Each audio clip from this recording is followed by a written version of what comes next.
Hello everyone. Very good morning to all of you. दिन की शुरुआत करेंगे 8 जुलाई 2023 के करंट अफेयर के साथ। हर एक न्यूज़ इंपॉर्टेंट है, इसलिए वीडियो को अंतिम तक ध्यान से देखिएगा। करंट अफेयर की पीडीएफ स्टैटिक जीके के साथ आप एग्जाम इंजन एप्लीकेशन से डाउनलोड कर सकते हैं। एग्जाम इंजन स्टडी में फ्री स्टडी मटेरियल का ऑप्शन है, वहीं पर से आपको डेली की पीडीएफ मिल जाती है। सबसे पहले बात कर लेते हैं कल के क्वेश्चन की। कल मैंने आपसे कंप्यूटर का एक क्वेश्चन पूछा था और मैंने कमेंट सेक्शन देखा, तो कमेंट सेक्शन में मतलब ये आज तक का मेरे द्वारा पूछा गया ऐसा क्वेश्चन है जहां पर सबसे ज्यादा लोगों के आंसर गलत हो गए।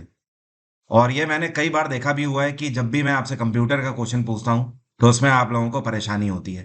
फिलहाल इस क्वेश्चन के बारे में बात कर लेते हैं। मैंने आपसे पूछा था कि यह कौन सा मैलवेयर है जो कि सोशल मीडिया के माध्यम से हमारी डिवाइसेस पर अटैक करता है। तो आप में से ज्यादातर लोगों ने स्पाईवेयर आंसर कर दिया है, जबकि इसका सही आंसर होता है एडवेयर। इसको क्या बोलते हैं? एडवेयर। अब समझिए इसके कंसेप्ट को, इसको एडवेयर बोलते क्यों है। आपने कई बार देखा होगा जब आप फेसबुक चलाते हो या आप यूट्यूब यूज कर रहे हो, amazon.com आप मान लो यूज कर रहे हो, मिंत्रा.com आप यूज कर रहे हो, ठीक है। आप इस तरीके की कॉमर्शियल वेबसाइट्स में जब जाते हो तो वहां पर आपने देखा होगा छोटे छोटे साइड में आपको एडवर्टीजमेंट दिखाई दे रहे होते हैं। जैसे कि 999 का ये नाइकी का शू, ठीक है, या फिर 499 का ये प्यूमा का शू। ऐसे आपको ऑफर्स में दिखाई दे रहे होते हैं छोटे छोटे ऐड। कई कई बार जो हैकर्स होते हैं वो इन्हीं ऐड का यूज करते हैं। आपको ये सामने से एडवर्टीजमेंट के रूप में दिखाई दे रहे होते हैं, लेकिन इनके बैक एंड पे वायरस कोड होता है या फिर ट्रोजन का कोड होता है। जैसे ही आप इस पर क्लिक करते हो ये ऑटोमेटिक आपकी डिवाइस में इंस्टॉल हो जाते हैं और उसके बाद ये अटैक करना शुरू करते हैं आपकी डिवाइस में। क्योंकि फ्रंट एंड पर आपको एडवर्टीजमेंट दिखाकर लुभाया जाता है, इस वजह से इनको एडवेयर के नाम से जाना जाता है। और सोशल मीडिया पर सबसे ज्यादा इन्हीं का चलन होता है। आई होप आप लोग समझ गए होंगे। फिलहाल आपको बता दूं, अभिमन्यु सीरीज मैंने आपको कल भी बताया था कि शुरू कर दी है मैंने। तो कल शाम को मैंने अभिमन्यु सीरीज की चौथा एपिसोड की क्लास ली है और उसमें सिर्फ और सिर्फ कंप्यूटर के ही क्वेश्चन आने वाले सीजीएल के लिए और एमटीएस के लिए कराए हुए हैं। तो आपने अगर वो एपिसोड नहीं देखा है तो जाके जरूर देख लीजिए। लाइव क्लासेस में आपको मिल जाएगा इस चैनल पे। शुरू करते हैं आज के करंट अफेयर। ये कौन सा आईआईटी है जो कि तंजानिया के अंदर जांजीबर में अपना एक नया कैंपस खोलने जा रहा है? तो भारत सरकार के द्वारा मंजूरी दे दी गई है। ये है आईआईटी मद्रास। आईआईटी मद्रास अपनी एक नई शाखा खोलने जा रहा है जांजीबर, तंजानिया में। और इसके लिए तंजानिया और भारत के बीच में पैक्ट साइन हुआ। जांजीबर के जो मेयर हैं इनका नाम है हुसैन अली विनी। क्या नाम है? हुसैन अली विनी। इनके और external affairs minister doctor S Jaishankar के बीच में पैक्ट साइन हुआ। ये भारत की जो नेशनल एजुकेशन पॉलिसी है उसके अंतर्गत स्थापित किया जा रहा है और तंजानिया में हायर एजुकेशन देने के लिए। ऑब्वियसली तंजानिया चाहता है कि भारत के जो आईआईटीज हैं वो अपने आप में एशियन रीजन में तो बेस्ट है ही एटलीस्ट, और दुनिया भर में भी टॉप में ही रहते हैं। तो इस वजह से आईआईटी की एक शाखा तंजानिया पहले से भी चाहता था कि इनके देश में खोली जाए। और ये जो शाखा है ये ऑपरेशनल हो जाएगी, मतलब ये आईआईटी का कैंपस इसी ईयर में अक्टूबर के महीने में ये स्टार्ट हो जाएगा। अभी हाल ही में travel agents association of India की 67वीं कन्वेंशन जो है ये कौन से शहर में स्टार्ट करी गई? तो इसका आयोजन किया जा रहा है श्रीलंका में। और श्रीलंका में कहाँ पर? कोलंबो में। ठीक है। तो अब सवाल उठता है, travel agents association of India वहां पर मीटिंग क्यों कर रही है? देखिए इस टाइम पर हमारे आसपास अगर आप देखो तो ऐसा कौन सा देश है जो कि हमारे पर्यटन को सबसे ज्यादा प्रमोट कर सकता है? ऑब्वियसली जिसको जरूरत होगी पैसे की, और ऐसा देश है श्रीलंका। श्रीलंका इकोनॉमिक क्राइसिस से जूझ रहा है और साथ में एक और बात, श्रीलंका में पर्यटन लगातार घटता चला जा रहा है, जिसकी वजह से श्रीलंका और भारत के बीच में पैक्ट साइन हुआ और भारत सरकार ने travel agents association of India की मीटिंग श्रीलंका में रखी। इसके दो तरफा फायदे होंगे। पहली चीज तो श्रीलंका के साथ हमारे नेबर रिलेशन बेहतर होंगे। दूसरी चीज, श्रीलंका में भी पर्यटन बढ़ेगा और भारत में तो बढ़ेगा ही बढ़ेगा ऑब्वियसली पर्यटन। ठीक है। तो ये था इसका मेन उद्देश्य। बाकी श्रीलंका में प्रधानमंत्री हैं इस टाइम पे दिनेश गुणवर्धने, और श्रीलंका के राष्ट्रपति कौन है? रेनिल विक्रमसिंघे। अभी श्रीलंका में स्थिति पहले से थोड़ी बेहतर है। बाकी भूटान की कैपिटल है थिम्पू और भूटान में प्रधानमंत्री है लोटे शेरिंग। मालदीव्स की कैपिटल है माले, यहाँ पर राष्ट्रपति हैं इब्राहिम मोहम्मद सोली। और बांग्लादेश में शेख हसीना की सरकार है, यहाँ पर कैपिटल है बांग्लादेश की ढाका। मेटा को तो आप जानते ही हैं, फेसबुक का नाम अब मेटा हो चला है। तो मेटा ने एक नया सोशल नेटवर्क लॉन्च किया है जिसका नाम है थ्रेड। और ये बाजार में सीधे सीधे ट्विटर को कॉम्पिटिट करेगा। ट्विटर तो आप जानते ही हैं, एलॉन मस्क की अभी ये कंपनी है। तो जो ये मेटा के द्वारा थ्रेड नाम का नया सोशल नेटवर्क लॉन्च किया गया है, इसमें मैसेज लिमिट कितनी रखी गई है, मतलब आप कितने कैरेक्टर तक मैसेज लिख सकते हो, उसके आगे नहीं लिख सकते। तो इसके लिए 500 कैरेक्टर की लिमिट रखी गई है। और इसके लॉन्च होते ही शुरुआती 18 घंटे के अंदर 30 मिलियन डाउनलोड्स हुए इसमें, इस एप्लीकेशन के। साथ में इसकी खास बात यह है कि ये बिल्कुल ट्विटर की ही तरह आपको वही इंटरफेस देगा कि आप दूसरे के कमेंट्स पर रिएक्ट कर सकते हो, साथ में उन्हें लाइक कर सकते हो, डिसलाइक कर सकते हो, ये सारे ऑप्शंस इसमें होंगे। इतना ही नहीं, इसको एक साथ दुनिया भर के 100 देशों में लॉन्च किया है मेटा ने। एक और इसकी खास बात है कि इसमें आप फोटो, वीडियोस, लिंक्स शेयर कर सकते हो। बस उनका ड्यूरेशन 5 मिनट तक होना चाहिए, मतलब 5 मिनट से ज़्यादा के नहीं कर सकते, 5 मिनट तक के वीडियोस आप इसमें प्रॉपर्ली शेयर कर पाओगे। एक और इसकी खास बात है कि आप इसमें डायरेक्ट पोस्ट नहीं कर सकते। डायरेक्ट का मतलब किसी और की वॉल पर जाके पोस्ट नहीं कर सकते। ये अंतर है ट्विटर से। और मेटा इस टाइम पर मार्केट में फ़ायदा उठाना चाहता है ट्विटर की कंडीशन का, क्योंकि जब से एलॉन मस्क ने ट्विटर को खरीदा है, तब से कुछ ऐसी चीज़ें हो गई हैं कि अब ट्विटर की जो रेलेवेंस है वो मार्केट में कम होती चली जा रही है। इस टाइम पर एक तरीके से देखा जाए तो ट्विटर में अस्थिरता सी आ गई है। इसके अलावा सबसे ज़्यादा ट्विटर को तब क्रिटिसाइज किया गया जब अभी कुछ टाइम पहले एलॉन मस्क ने एक नया नियम निकाल दिया। उनका कहना था कि भैया ट्विटर पे जो है, ये जो ब्लू टिक है, ये ब्लू टिक आप हर महीने के हिसाब से पैसा देकर भी खरीद सकते हो। तो उसके बाद से रेलेवेंसी और कम हो गई। अभी हाल ही में बास्केटबॉल फेडरेशन ऑफ इंडिया के प्रेसिडेंट के रूप में किसको चुना गया है? तो जो आपको पिक्चर में दिख रहे हैं, ये है आधव अर्जुन। आधव अर्जुन अब बास्केटबॉल फेडरेशन ऑफ इंडिया के नए प्रेसिडेंट होंगे। अभी हाल ही में वोटिंग कराई गई। वोटिंग में 29 में से 38 वोट इनके फेवर में गिरे। तो बिना कोई शक आप बोल सकते हो, या जिसे आप निर्विरोध बोल सकते हो, इन्हें चुना गया है। और इनके साथ साथ एक और नाम आप ध्यान रखिएगा, कुलविंदर सिंह गिल। ये भी पहले बास्केटबॉल के खिलाड़ी रह चुके हैं और मध्य प्रदेश बास्केटबॉल एसोसिएशन के प्रेसिडेंट भी रह चुके हैं। इनको सेक्रेटरी जनरल अपॉइंट किया गया है बास्केटबॉल फेडरेशन ऑफ इंडिया में। बीएफआई की स्थापना 1950 में करी गई थी। इसका हेडक्वार्टर है नई दिल्ली। और अब प्रेसिडेंट तो आपको ध्यान रखना ही है, आदव अर्जुन इसके प्रेसिडेंट होंगे। अभी मेंस क्रिकेट सिलेक्शन कमेटी के senior men's cricket selection committee में चेयरपर्सन के रूप में किसको अपॉइंट किया गया है? तो एक टाइम पर भारत के बहुत बड़े खिलाड़ी अजीत अगरकर थे। अजीत अगरकर चेयरपर्सन के रूप में कमान संभालेंगे senior men's cricket selection committee की। और अगर बात करें बीसीसीआई की, देखो ये फैसला बीसीसीआई के ही द्वारा लिया जाता है। तो बीसीसीआई की स्थापना 1928 में करी गई थी। हेडक्वार्टर है बीसीसीआई का मुंबई। और इसके प्रेसिडेंट आपको ध्यान रखना है क्योंकि कुछ टाइम पहले ही ये अपॉइंट करे गए हैं। ये हैं रोजर बिनी। कौन है? रोजर बिनी। इन्होंने सौरव गांगुली को सक्सीड किया है 2022 के आखिर में। ये कौन है जिनको पेन पिंटर प्राइज 2023 से सम्मानित किया गया है इनके उत्कृष्ट लेखन के लिए? मतलब ऑब्वियसली पेन पिंटर प्राइज जो है, ये लेखकों को दिया जाता है, बेस्ट राइटर्स को। तो ये सम्मानित जो किए गए हैं, इनका नाम है माइकल रोसन। कौन है? माइकल रोसन। और ये ब्रिटिश ऑथर हैं।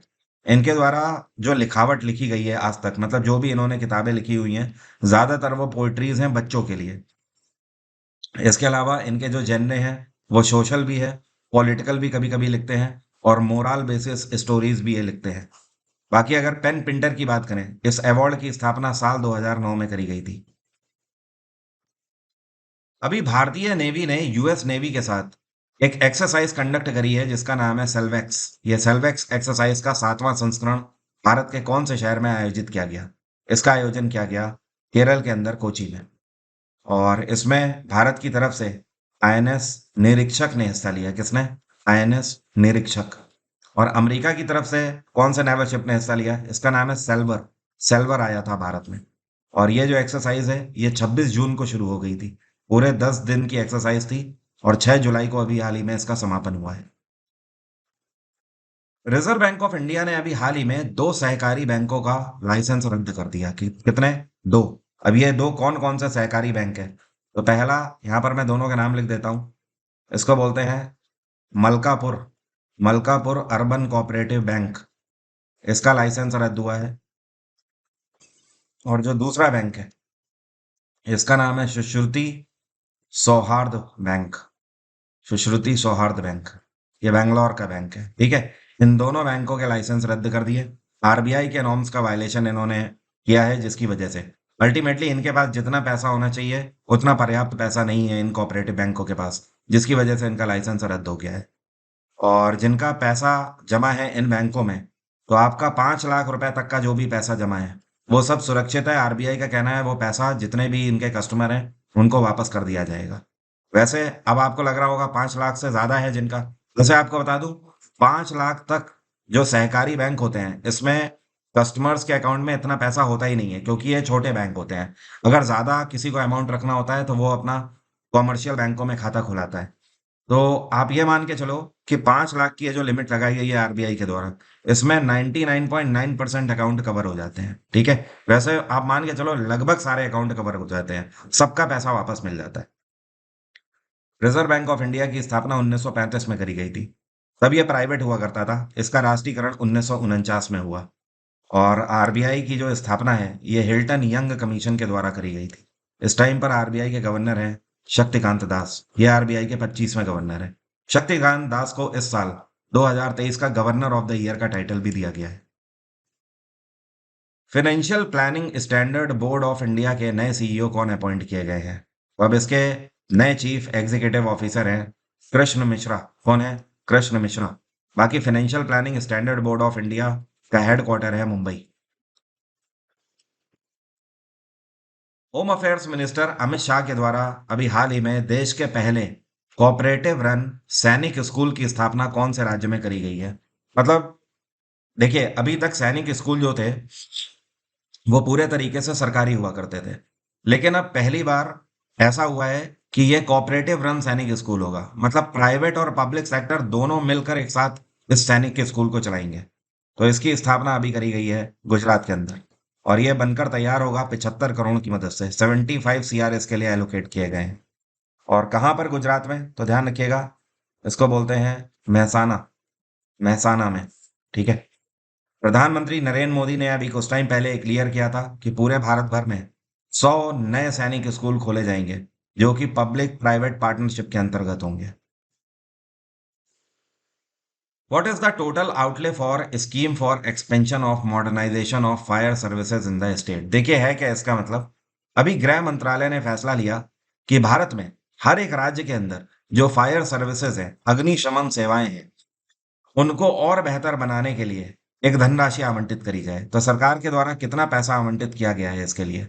5,000 करोड़ की धनराशि आवंटित करी गई है। इस पैसे की मदद से पूरे भारत भर के अंदर हर एक राज्य में, हर एक यूटी में जो अग्निशमन सेवाएं हैं उनको और बेहतर बनाया जाएगा, टेक्नोलॉजी से लैस किया जाएगा, ठीक है। और डायल वाली सुविधाएं और बेहतर करी जाएंगी। मल्टीपल नंबर्स लॉन्च किए जाएंगे, क्योंकि पिछले 3 साल में भारत के अंदर अलग अलग राज्यों में आग लगने के कई सारे केसेस देखने को मिले हैं। एग्जाम्पल के तौर पर अभी आपने देखा था गुजरात के अंदर 2 साल पहले एक ऐसा केस हुआ था, एक कोचिंग में आग लग गई थी जिसमें बहुत सारे लोग घायल हो गए थे। अभी आपने देखा दिल्ली के मुखर्जी नगर में एक कोचिंग की बिल्डिंग में आग लग गई थी। तो ऐसे बहुत सारे केसेस पिछले 3 साल में देखने को मिले हैं, जिसकी वजह से ये एलोकेशन किया गया है और अग्निशमन सेवाओं को बेहतर बनाया जाएगा। इसमें अग्निशमन सेवाओं में रोबोट्स भी डाले जाएंगे। G20 के अंतर्गत U20 मेरल समिट जो है, इसका उद्घाटन कौन से दो शहरों में किया जा रहा है? देखिए, मेरल का मतलब यह है कि ये मेयर्स की मीटिंग है, ठीक है। और ये जो दो शहर हैं जहां पर यह आयोजित करी जा रही है, अहमदाबाद और गांधीनगर, गुजरात के अंदर। इस मीटिंग की शुरुआत कल हो चुकी है 7 जुलाई को, और आज इसका समापन है 8 जुलाई को। 2 दिवसीय ये मीटिंग है। इसका मेन उद्देश्य यह है कि G20 नेशंस को भारत अपने बेस्ट सिटीज दिखा रहा है, ठीक है। अब देखिए, बेस्ट सिटीज हम क्यों दिखा रहे हैं? क्योंकि ऑब्वियसली हमारे मेयर्स यहाँ पर हिस्सा लेंगे, भारत भर के कई सारे बेहतर शहरों के मेयर्स। तो इसका मतलब क्या है? इसका फायदा क्या मिलता है? देखिए, है क्या, G20 के जो डेलीगेट्स यहाँ पर हिस्सा लेंगे वो इसमें ये देखेंगे कि भारत के शहर कितने बेहतर हैं, कितनी सुविधाओं से लैस हैं। तो इसका फायदा क्या होता है? इसका फायदा ये होता है कि भारत की एक इमेज जाती है दुनिया भर के देशों में। और जब ऐसी इमेज बनती है तो दुनिया भर के देशों के अंदर जो कंपनीज हैं बड़ी बड़ी, वो कंपनी यहाँ पर इन्वेस्टमेंट करती हैं। वो अपने प्लांट लगाना चाहती हैं, फिर हमारे बाजार में निवेश करना चाहती हैं। तो अल्टीमेटली ये हमारी इकोनॉमी को सपोर्ट करता है। क्लियर हो रही है बात? तो इसका आयोजन इन दोनों शहरों में एक साथ हो रहा है और इसका उद्घाटन गुजरात के मुख्यमंत्री भूपेंद्र पटेल के द्वारा किया गया है। अभी वर्ल्ड आर्चरी यूथ चैंपियनशिप में भारतीय पेयर प्रियांश और अवनीत कौर दोनों ने मिलकर कौन से देश को हराया है? तो इन दोनों ने मिलकर junior mixed team compound event में गोल्ड जीता है और हराया है इजराइल को। कांटे की टक्कर हुई थी और यहाँ पर इजराइल को इन्होंने 146 144 पॉइंट से हराया। मात्र 2 पॉइंट से भारत जीता है। बहुत कांटे की टक्कर इसमें हुई थी। तो भारत ने जीता इसमें गोल्ड। इसके अलावा अगर बात करी जाए तो दो भारतीय खिलाड़ी और हैं। एक है मानव जाधव और दूसरी है ऐश्वर्या शर्मा। इस पेयर ने ब्रोंज भी जीता है। ठीक है, तो भारत ने गोल्ड और ब्रोंज दोनों इसमें जीते हैं। ब्रोंज जीतने में माधव जाधव और ऐश्वर्या शर्मा दोनों ने मिलकर मैक्सिको को हराया है और गोल्ड जीतने में इसराइल को हराया है। वर्ल्ड जोनोसिस डे हर साल कौन से दिन मनाया जाता है? जोनसिस दिवस 6 जुलाई को हर साल मनाया जाता है। जोनसिस क्यों मनाया जाता है आपको पता है? जोनसिस डिसीजेज होती हैं, ठीक है, जो कि कई सारे जीव जंतुओं से फैलती हैं, इवन इंसानों से भी फैल सकती हैं दूसरों में। तो इस तरीके की जो डिसीजेज हैं उनसे अवेयरनेस के लिए ये दिवस हर साल मनाया जाता है। अब मेरा आज का सवाल आपसे, आप में से कितने लोग बता सकते हैं हाईकोर्ट रिट इशू कर सकता है, इसका उल्लेख कौन से अनुच्छेद में किया गया है? कमेंट बॉक्स में जल्दी से लिखकर बताइए। एग्जाम इंजन पर एक बहुत ही बड़ी खुशखबरी है। 1 लाख से ज्यादा डाउनलोड्स हो चुके हैं। तो आपके इस प्यार के लिए मैं हाथ जोड़कर आप सभी का आभार व्यक्त करता हूं। इतना ज्यादा प्यार देने के लिए आप सभी का बहुत बहुत आभार। इसके उपलक्ष्य में 8 से लेकर 10 तारीख तक, मतलब आज से लेकर परसों तक, किसी भी कोर्स पर, हर एक कोर्स में 50% का हम डिस्काउंट दे रहे हैं, क्योंकि पैसे के अभाव में शिक्षा नहीं रुकनी चाहिए। यही हमारा मेन मोटो है। इसी वजह से मैंने पिछला प्लेटफॉर्म छोड़ा है। साथ में खुशखबरी ये है कि 2024 के एसएससी एग्जाम्स के लिए, चाहे वो कोई भी एग्जाम हो, सीजीएल हो, सीएचएसएल हो, एमटीएस हो, प्री प्लस मेंस का लाइव बैच मैंने लॉन्च कर दिया है। इस बैच को आप अवेल कर सकते हो। इन 3 दिनों में आप इस बैच को अगर अवेल करते हो तो सीधे सीधे 50% डिस्काउंट मिल जाएगा।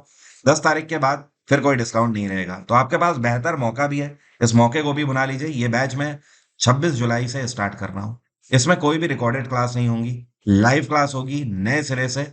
हर एक क्लास में मैं आपको पढ़ाऊंगा। दोपहर 12 बजे की टाइमिंग रहेगी। हर एक क्लास के नोट्स भी बिल्कुल नए सिरे से आएंगे। आपको पता है मेरा हर बैच पिछले वाले बैच से कहीं ना कहीं अपडेटेड होता है। ये कहीं ना कुछ ज्यादा ही स्टडी मटेरियल मैं आपको देता हूँ उसमें। तो इसमें भी बहुत कुछ आपको नया मिलने वाला है और पहले वाले से अपडेटेड रहेगा ये बैच। बाकी एमटीएस वाले स्टूडेंट्स भी इन बैचेस को अवेल कर सकते हैं। ऑलरेडी इनकी फीस सबसे कम है। इससे कम फीस में आपको कहीं पर भी बैचेस नहीं मिल रहे हैं। इवन इसमें भी आपको 50% का डिस्काउंट सीधे सीधे मिल रहा है अगले 3 दिनों में। इसके अलावा हिस्ट्री का रिकॉर्डेड, पॉलिटी का रिकॉर्डेड, साइंस का रिकॉर्डेड बैच, स्टैटिक जीके की मैगजीन, इन सबको भी आप अवेल कर सकते हैं। आज की बात यहीं तक रहेगी। Thank you so much. Have a nice day. Take care. Bye bye. आपका दिन मंगलमय हो।